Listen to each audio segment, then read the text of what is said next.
going home. I am lifting the evacuation order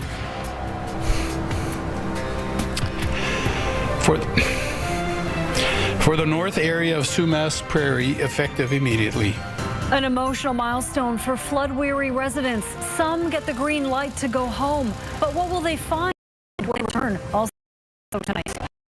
My message to everyone is when you're invited to get a booster dose, get a booster dose. Growing pressure on BC to fast-track booster shots. Why the health minister is sticking with the original plan while other provinces ramp up their rollouts.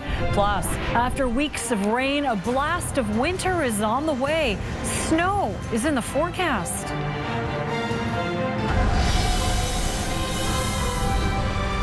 This is CTV News with Nafisa Kareem. Good evening. Thank you for joining us. We begin with a major development in the flood-ravaged Sumas Prairie. Some people have been able to return to their homes tonight, but for many, what they're coming back to might not even be livable. CTV's Travis Prasad has the latest from Abbotsford.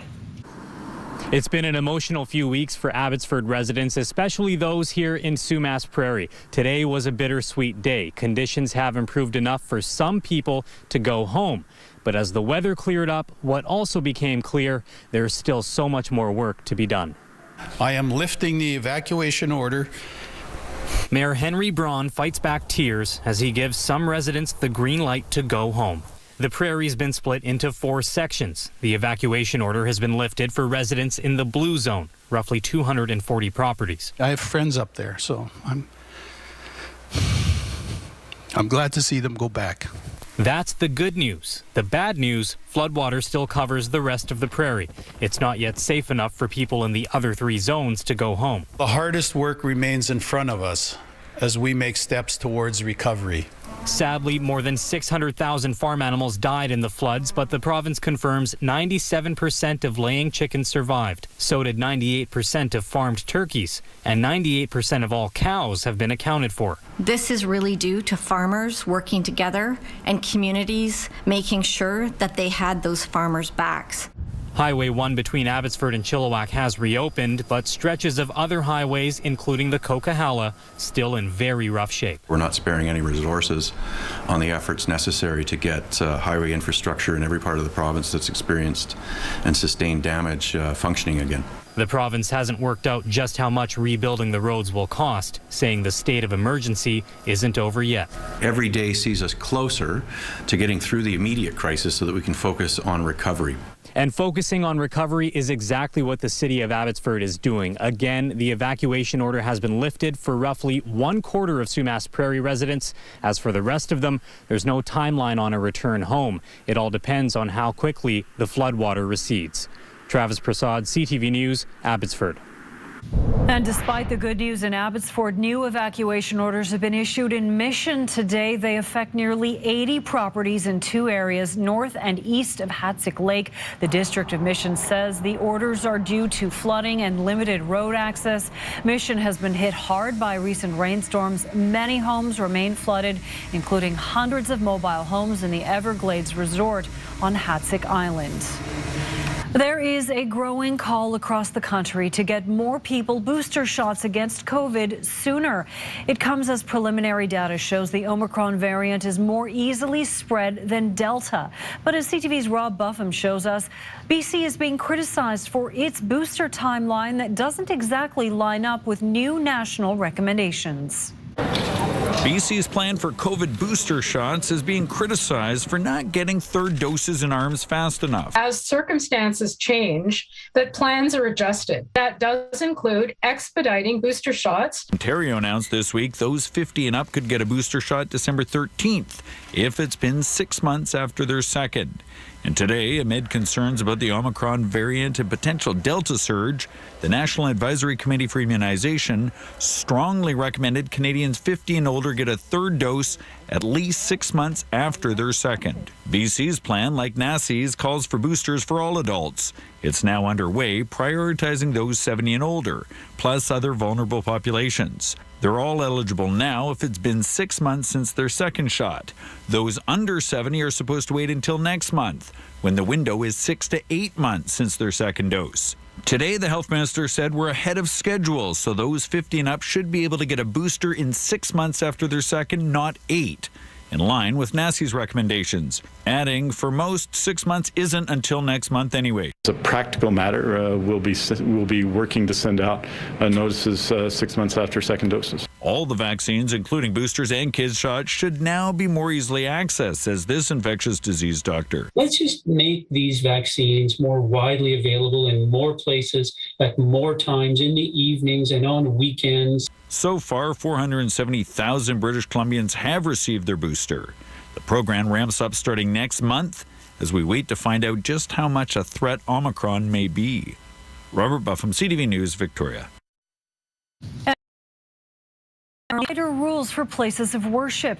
But as CTV's Ben Nesbitt reports, some churches are choosing to allow people in who are not vaccinated. Here at the North Shore Alliance Church, preparations are underway for weekend services, implementing the new provincial orders that they fear will be met with pushback. There'll be some tension. Pastor Marty Dolfo-Smith says removing the exemption for the indoor mask mandate for religious gatherings could be problematic. The province announced the change earlier this week due to concerns over the Omicron variant. We understand why that's a requirement, but it will cause some hardship for some of our people who are averse to wearing masks. On top of the mask mandate, worship services will be limited to 50% capacity unless everyone attending is vaccinated. Dolfo-Smith says they'll go with the capacity limit. The people who have chosen not to get vaccinated, really, we believe they really need to be in community. They need to meet with us. They need to know they're cared for and loved. And so excluding them could be really detrimental to the unity in our community. But at the Congregation Beth Israel Synagogue, no vaccine passport means no entry. We have had a vaccine mandate in place for a number of months now. Rabbi Jonathan Infeld says his members were in support of the vaccine mandate. People have been happy to show their vaccine passport or evidence of the fact that they have been vaccinated, and it has gone very well. No timetable has been given on how long these restrictions will be in place. Ben Nesbitt, CTV News, Vancouver. And there are 405 new cases of COVID-19 in BC today, 6 new deaths. That puts the number of active cases to 3,071. Well, after 20 long months, the community of Point Roberts is finally welcoming back visitors from across the border. The PCR test requirement for returning Canadians went away this week for short trips to the U.S. And as CTV's Alyssa Thibault reports, the tiny border town is coming back to life. The Marketplace parking lot is bustling again. 2 months ago, it was almost empty. Canadians no longer need a negative PCR test to re-enter Canada for border trips under 72 hours. Many in this line came down for gas or to pick up parcels. One customer at this business had so many packages, he forgot what he'd ordered. Great customer. He had 166 packages. He was our first customer here on November 30th. There's movement at the marina again. The pandemic took the number of boats here from 900 to 160. This week, they started coming back. In the winter, we're usually very slow, but it felt a little more like a pandemic summer, which is faster. Tamara Hansen is gearing up to reopen her cafe next week. The business has been closed since September, when US citizens were able to enter Canada for non-essential travel. My business dropped from 90%, the 10% I had, to half of that. Brian Calder with the Point Roberts Chamber of Commerce says while this week is good news, the threat of the new variant Omicron is on the minds of people here. We need to learn from what we did or didn't do in the last 20 months and get a plan together for invoking it should this ever happen again. While Canadians making short trips don't need a negative PCR test to get back across the border, they do need to submit their details on the Arrive Can app. Failure to do so could result in a 2-week quarantine and possibly a fine. Alyssa Thibault, CTV News, Point Roberts. Following a devastating death toll and long waits for 911 during this past summer's heat dome, the province is giving more power to first responders, paramedics, and firefighters.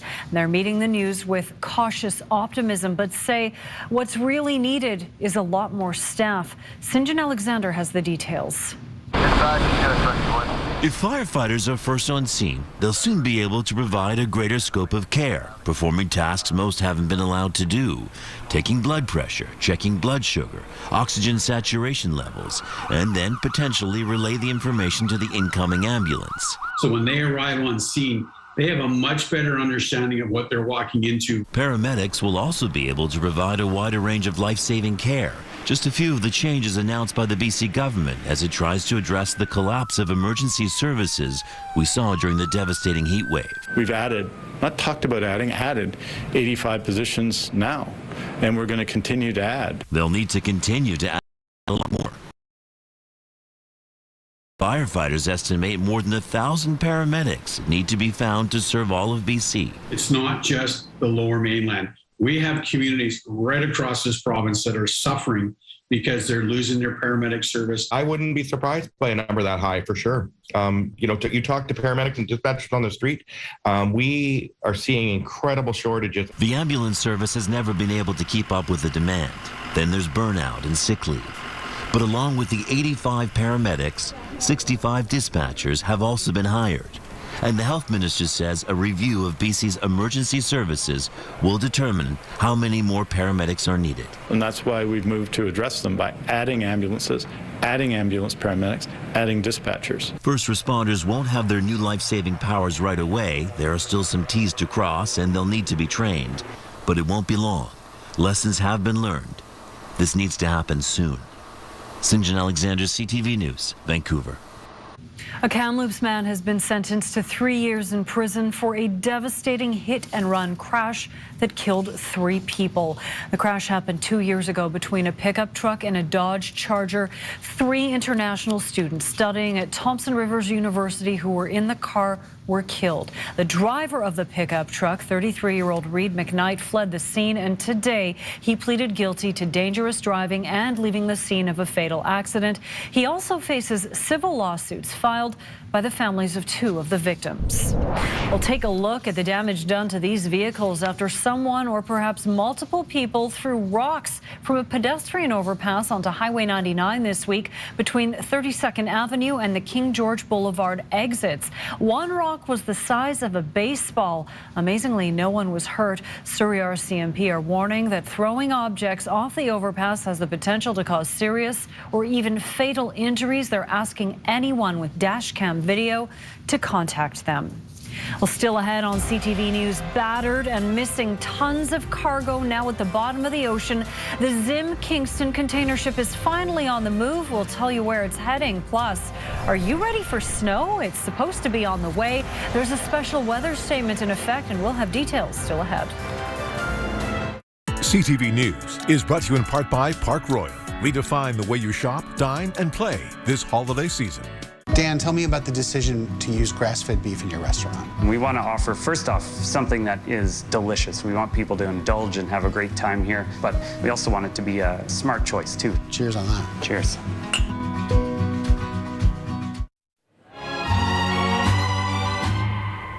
Together again,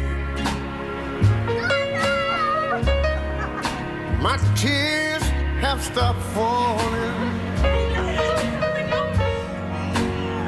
The long, lonely nights are now. BCAA Travel Insurance. Get free COVID medical coverage and 24/7 virtual care from BC's Top Choice. Hey guys, if you're thinking about getting a vasectomy, maybe now you have the time. I'm Dr. Pollock, founder of Pollock Clinics.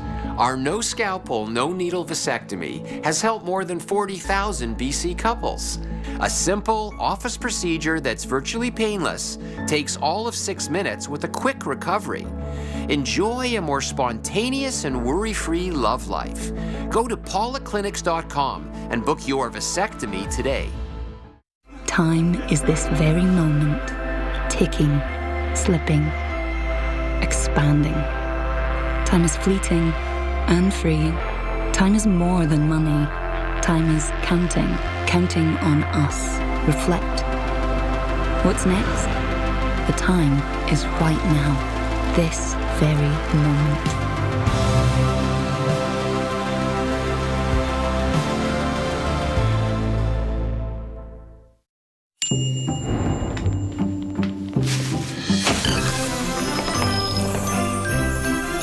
everything you need to get into holiday mode.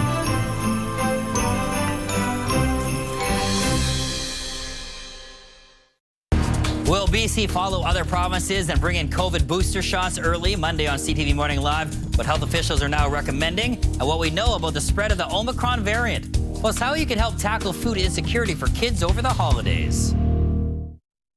The cargo ship Zim Kingston was battered by a storm and lost more than 100 containers.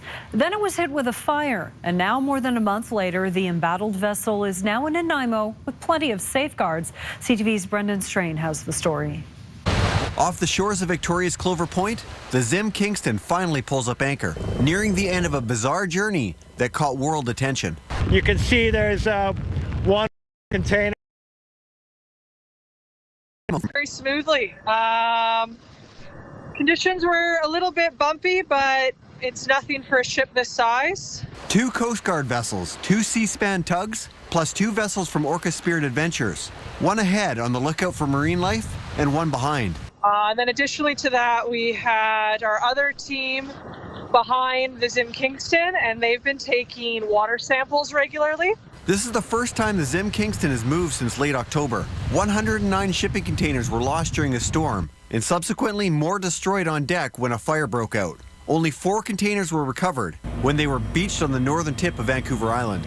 A massive cleanup followed, involving crews on the ground, water and air, lifting appliances off the shore by the dozen. The remaining 105 are believed to be sunk to the bottom of the ocean. Today it's going to come to anchor at NE2 in the harbor out here, and it'll be there for about a week. On the 10th of December, the container ship will make its way into Duke Point Terminal, where its fire-damaged cargo will be unloaded. It might take 8 to 12 days to unload, 60 containers. From there, a salvage company will take over, working with insurers to figure out what was lost and what can be passed off to its final destination. More than a month after their problems began. Brendan Strain, CTV News, Victoria. Crews were busy battling a blaze at a barn in Surrey's Cloverdale neighborhood today. About 25 firefighters were sent to the scene in the 17,000 block of 80th Avenue just before noon as heavy smoke and flames engulfed the barn. A mobile home next to it also caught fire and was badly damaged. No one was hurt. The cause is unknown at this time. Police incidents spanning several cities ended with multiple vehicles getting damaged, including an RCMP cruiser. This was the scene near 156th Street and 104A Avenue. Mounties say they responded to reports of a stolen vehicle in Burnaby around 8:30 this morning. They followed the vehicle to Surrey. One person is now in custody. No one was hurt. Well, after weeks about talking about rain, we've got a change in the forecast. Tonight, there is a special weather statement in effect for snow. Environment Canada says there's wet snow and possibly 5 centimeters of snow coming overnight and tomorrow morning. Accumulations likely higher in the Fraser Valley. TransLink says it's calling in extra staff, adding extra SkyTrain capacity, and spreading de-icing solution on trolley wires. Another round of snow is possible on Sunday night and into Monday morning. And Lou has more details in her forecast after the break. Plus, the Queen of Burnaby is at the end of her life, while some are concerned about the impacts of turning the vessel into scrap. And later, Mike McArdle has the last word on what's left behind 76 years after the end of the Second World War. Relics of the not-so-distant past that you can still find right here in Vancouver. We'll be back. What if kids didn't get sick? What if home wasn't a hospital? What if laughter was my only medicine? What if the odds weren't against me? What if I didn't have to be brave? What if you helped?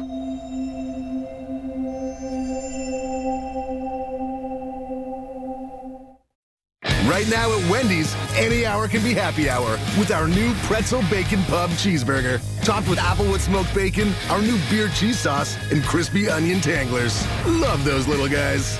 Get it for just $4 with Skip the Dishes.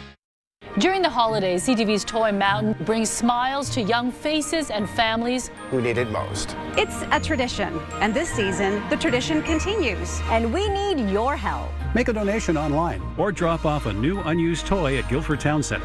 help brighten the lives of children and families in our community. Together, let's build a caring, Giving. Magnificent Toy Mountain.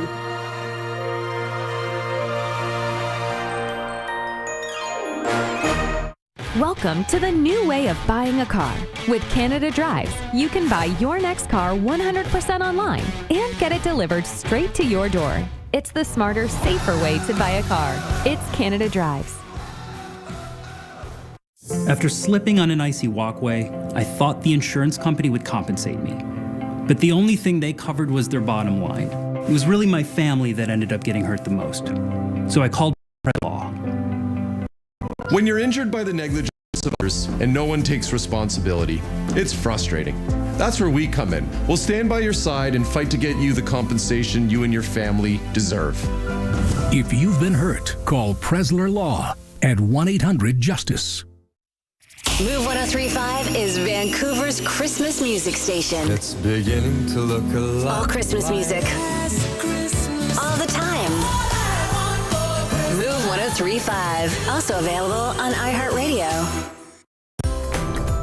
Closed captioning is brought to you in part by Best Buy, where, with a huge selection of the latest and greatest tech, you can find the most magical gifts. Welcome back to CTV News. Taking a look at our forecast now. Watch a change from heavy rains to snowfall, 5 to 10 centimeters for Hope, as well as along the Coquihalla Highway and the Hope Princeton, 15 centimeters there as you head into tomorrow. We do have special weather statements in place for inland sections and east coast of Vancouver Island, Metro Vancouver, and the Fraser Valley. It depends on the location. We can see anywhere between trace to 5 centimeters of snow before it clears out of the way tomorrow afternoon. For the southern interior, early morning flurries will give way to a mix of sun and cloud from Kamloops right down to Kelowna. Mostly cloudy skies with a few flurries. For Osoyoos, you'll see upwards of 5 to 10 centimeters of snow for Nelson and Revelstoke. Light snow for Cranbrook. For the central interior, light snow for Bella Coola and Prince George. Sunny breaks for Cornell and Williams Lake. For the northern half of the province, early morning showers will clear out of the way for Masset. Mix of sun and cloud for Prince Rupert, Fort Nelson, and Smithers. Fort St. John, minus 21. You'll see about 2 centimeters of snow. Early morning flurries for Port Hardy before drying up. That's what you can expect. Some clearing for Camel River and Comox with highs to 5 degrees. For the South Island, you'll see showers to start off the day for Tofino. Some mixing and flurries for Port Alberni and Nanaimo, Southern Gulf Islands before you see a mix of sun and cloud. Early morning showers for Victoria before a mix of sun and cloud. Some mixing to start off the day for the Sunshine Coast up the Sea to Sky Highway, clearing quite nicely in the early morning hours for Whistler and Squamish and across the lower mainland. Some mixing to start off the early morning. Mix of sun and cloud come the afternoon. Temperatures between 4 and 5. Completely clouds over on Sunday. Rain returns and mixed with snow overnight into early Monday morning before a mix of sun and cloud. Mostly cloudy skies on Tuesday. Wednesday will start off with some showers. A mix of sun and cloud through the afternoon. That's what we can expect for Thursday. And then on Friday, we'll see mostly cloudy skies, but these temperatures are definitely below seasonal. Average is about 6. We'll see a high of 3 with a low of 1 degree. Nafisa? All right, thanks, Anne.